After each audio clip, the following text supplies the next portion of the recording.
step. There's a ramp that's going to move around. There's a bigger step onto the boat.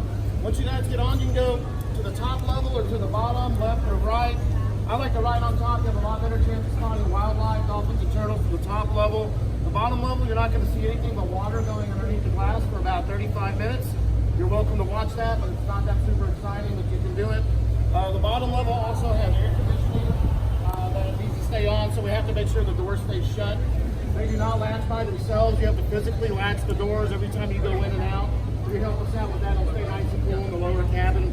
Restrooms are on the lower area also. You need a key to get in those. Get the key from the counter from one of us, take it in there with you, and then just bring it back out so you don't have any surprise guests. Just leave it on the counter for us. Really important, we have to have everyone seated to be able to pull out of the basin. The captain has to see her around the boat. We have to run through the middle line.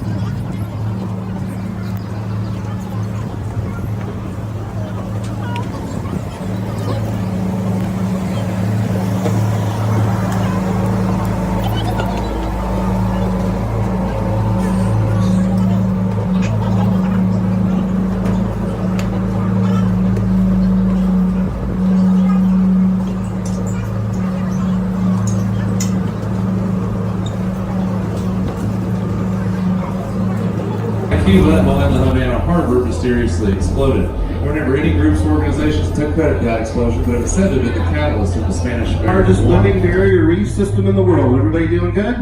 Yeah. Right, I'm going to give you guys all kinds of information here in the next 30 minutes or so. I'll tell you all about where we're at, the water conditions out here, a little bit about the ecosystem in general, and the